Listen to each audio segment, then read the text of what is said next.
नमस्कार, आप देख रहे हैं 4 PM। मैं हूं आपके साथ सिमरन। इस बुलेटिन में हम बात करेंगे देश और दुनिया की तमाम बड़ी खबरों की, लेकिन उससे पहले एक नजर आज की मुख्य सुर्खियों पर। राहुल गांधी ने फिर उठाए ईवीएम पर सवाल। कहा, भारत में ईवीएम एक ब्लैक बॉक्स, किसी को भी इसकी जांच की इजाजत नहीं। सरकार बनने के बाद अब लोकसभा स्पीकर पद को लेकर राजनीति तेज। जेडीयू टीडीपी में फंसा पेच, बीजेपी की बड़ी टेंशन। ईवीएम पर फिर मचा घमासान। एलन मस्क के बाद अखिलेश ने उठाई सवाल। कहा, बैलेट पेपर से अगला चुनाव। तमिलनाडु के सीएम एमके स्टालिन ने मोदी पर बोला हमला। कहा, बीजेपी को मिली 240 सीटें, ये मोदी की बड़ी हार। असदुद्दीन ओवैसी ने यूएपीए कानून पर फिर उठाए सवाल। मोदी सरकार पर बोला जमकर हमला। कहा, लोकसभा चुनाव नतीजों से सबक नहीं ले रही है मोदी सरकार। लोकसभा चुनाव का परिणाम आ चुका है, एनडीए की सरकार बन चुकी है। इस बीच एलन मस्क के दावे के बाद राहुल गांधी ने ईवीएम को लेकर सवाल उठाए हैं। लोकसभा चुनाव के परिणाम आने के 11 दिन के बाद एक बार फिर ईवीएम पर सवाल उठे हैं। कांग्रेस सांसद ने 2024 के नतीजे आने के बाद पहली बार ईवीएम पर टिप्पणी की है। राहुल ने इसे ब्लैक बॉक्स बताया और कहा कि भारत जैसे देश में किसी को भी इसकी जांच करने की अनुमति नहीं है। आपको बता दें कि राहुल ने इसके अलावा एक न्यूज़पेपर की कटिंग भी शेयर की, जिसमें लिखा है कि मुंबई उत्तर पश्चिम लोकसभा सीट जीतने वाले शिवसेना सांसद रविंद्र वायकर के रिश्तेदार के पास ऐसा फोन है जिससे ईवीएम को आसानी से खोला जा सकता है। वहीं राहुल से पहले मशहूर शख्सियत और टेस्ला के मालिक एलन मस्क भी ईवीएम को बदलने की बात दोहरा चुके हैं। सरकार बनने के बाद अब लोकसभा स्पीकर पद को लेकर राजनीति तेज हो गई है। विपक्षी नेता लगातार भाजपा पर निशाना साध रहे हैं।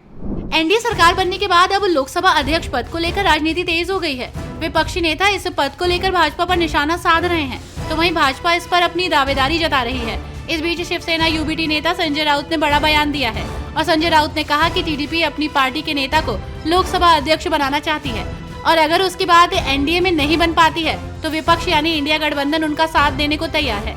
वहीं राउत ने कहा कि लोकसभा अध्यक्ष पद की लड़ाई महत्वपूर्ण है, क्योंकि इस बार स्थिति 2014 और 2019 जैसी नहीं है और सरकार स्थिर नहीं है। टेस्ला कंपनी के सीईओ एलन मस्क के बाद अब यूपी सपा प्रमुख अखिलेश यादव ने इलेक्ट्रॉनिक वोटिंग मशीन को लेकर सवाल खड़े किए हैं। टेस्ला कंपनी के सीईओ एलन मस्क ने इलेक्ट्रॉनिक वोटिंग मशीन को लेकर सवाल खड़े किए हैं। उद्योगपति मस्क ने कहा कि ईवीएम को आसानी से किसी इंसान या एआई द्वारा हैक किया जा सकता है। सोशल मीडिया साइट एक्स पर मस्क की इस पोस्ट को रीट्वीट करते हुए समाजवादी पार्टी के मुखिया अखिलेश यादव ने भाजपा पर कटाक्ष किया, साथ ही आगामी चुनावों को बैलेट से कराए जाने की मांग की है।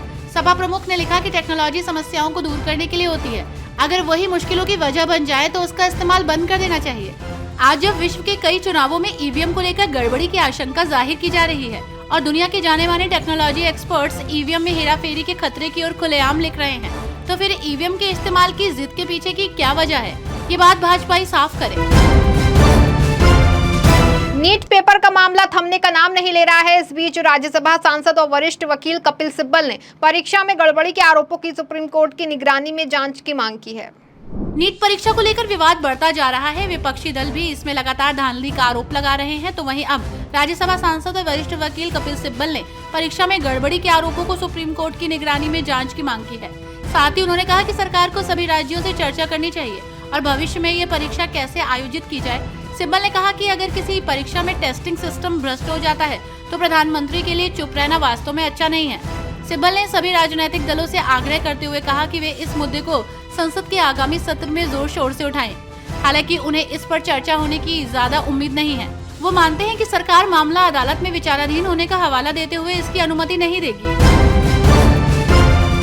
तमिलनाडु के सीएम एमके स्टालिन ने मोदी पर हमला बोलते हुए कहा कि बीजेपी 240 सीटों पर सिमट गई है, ये मोदी की बड़ी हार है। तमिलनाडु के मुख्यमंत्री एमके स्टालिन हमेशा से अपने तीखे बयानों के लिए जाने जाते हैं और समय समय पर सरकार को आईना दिखाने का काम करते हैं। इस बीच लोकसभा चुनाव को लेकर बीजेपी पर तीखा हमला बोलते हुए उन्होंने कहा कि लोकसभा चुनावों के रिजल्ट ऐतिहासिक रहे, क्योंकि भाजपा अपने दम पर सरकार बनाने में असफल रही। कोयम्बटूर के एक कार्यक्रम में पहुंचे डीएमके प्रमुख एमके स्टालिन ने कहा कि नरेंद्र मोदी, एन चंद्रबाबू नायडू और नीतीश कुमार के समर्थन के कारण ही पीएम बन पाए हैं। उन्होंने कहा कि ये मोदी की हार थी, क्योंकि उनको सरकार बनाने के लिए सहयोगियों पर डिपेंड रहना पड़ा। इंडिया गठबंधन के तमिलनाडु में सबसे बड़े घटक दल डीएमके के नेतृत्व में कांग्रेस ने दक्षिणी राज्य की सभी 39 लोकसभा सीटों पर और पौंडीचेरी केंद्र शासित प्रदेश की एक संसदीय क्षेत्र पर जीत हासिल की। भाजपा राष्ट्रीय स्तर पर सिर्फ 240 सीटों पर सिमट कर रह गई और ये इंडिया गठबंधन की 41वीं जीत है। AIMIM अध्यक्ष और हैदराबाद से सांसद असदुद्दीन ओवैसी ने मोदी पर जमकर हमला बोलते हुए कहा कि लोकसभा चुनाव नतीजों से सबक नहीं ले रही मोदी सरकार। AIMIM अध्यक्ष और हैदराबाद से सांसद असदुद्दीन ओवैसी ने UAPA के तहत हिरासत में लिए गए मुसलमानों, आदिवासियों और दलितों को लेकर चिंता जताई। वहीं ओवैसी ने तंज कसते हुए कहा कि उनको उम्मीद थी कि पीएम मोदी लोकसभा चुनाव के रिजल्ट से कुछ सीख लेंगे, लेकिन उन्होंने उनकी उम्मीदों पर पानी फेर दिया। आपको बता दें कि ओवैसी ने एक्स पर पोस्ट करते हुए कहा कि UAPA कानून की आज फिर चर्चा हो रही है। ये कानून बेहद ही क्रूर है, जिसके कारण हजारों मुस्लिम, दलित और आदिवासी युवाओं को जेल में डाला गया, उनकी जिंदगी बर्बाद हो गई। आपको बता दें कि ओवैसी ने दावा करते हुए कहा कि 85 साल के स्टेन स्वामी की मौत का कारण ये सख्त कानून बना। स्टेन स्वामी की 2021 में न्यायिक हिरासत में मौत हो गई थी और उनको 2018 में भीमा कोरेगांव हिंसा मामले में UAPA के तहत अरेस्ट किया गया था। केंद्र में तीसरी बार मोदी सरकार बनने के बाद मंत्रालय के विभागों का भी बंटवारा कर दिया गया है। इस बीच जीतन राम मांझी के बयान से सियासी उबाल आ गया है। केंद्र में तीसरी बार मोदी सरकार बनने के बाद मंत्रालय के विभागों का भी बंटवारा कर दिया गया है। इस बार सबकी नजर बिहार पर थी। बिहार के 8 सांसदों को इस बार मंत्रालय दिया गया है, जिसमें सबसे अधिक चर्चा में जीतन राम मांझी, चिराग पासवान और ललन सिंह का मंत्रालय रहा। आपको बता दें कि विपक्षी पार्टियों ने खासकर तेजस्वी यादव ने आरोप लगाया कि बिहार किंग मेकर साबित हुआ। फिर भी बिहार के सांसदों को झुंझुना थमा दिया गया। बिहार का विकास ऐसे में कैसे होगा? इसी क्रम में जीतन राम मांझी का बयान सामने आया। दरअसल जीतन राम मांझी दिल्ली से बिहार पहुंचते ही एक चौंकाने वाला बयान देते हैं, जिसके बाद सियासत तेज हो गई।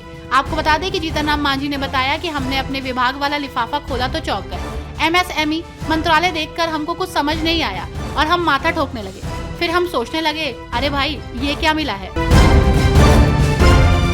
आप मंत्री आतिशी ने सीएम केजरीवाल से तिहाड़ में मुलाकात की। इस दौरान सीएम केजरीवाल ने दिल्ली की जनता के बारे में पूछा और अपने सभी विधायकों को खास निर्देश दिए। दिल्ली 2 समस्याओं का सामना कर रही है, पहली भीषण गर्मी तो दूसरी पानी की किल्लत। तो वहीं राजधानी के लोगों को आखिरी उम्मीद सुप्रीम कोर्ट और हिमाचल प्रदेश से थी और आज उन्हें दोनों जगहों से झटका लगा। हिमाचल ने कहा कि उनके पास अतिरिक्त पानी नहीं है। इन सबके बीच दिल्ली की जल मंत्री आतिशी ने आबकारी मामले में जेल में बंद मुख्यमंत्री अरविंद केजरीवाल से मुलाकात की। मुलाकात के बाद उन्होंने कहा कि अरविंद केजरीवाल जी को अपने से ज्यादा अपने दिल्ली वालों की चिंता है। सबसे पहले उन्होंने बिजली और पानी की सप्लाई के बारे में पूछा।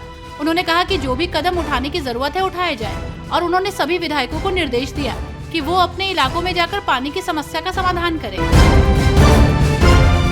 इस बुलेटिन में फिलहाल बस इतना ही। ऐसी तमाम राजनीतिक खबरों के लिए बने रहें और देखते रहें 4 PM। धन्यवाद।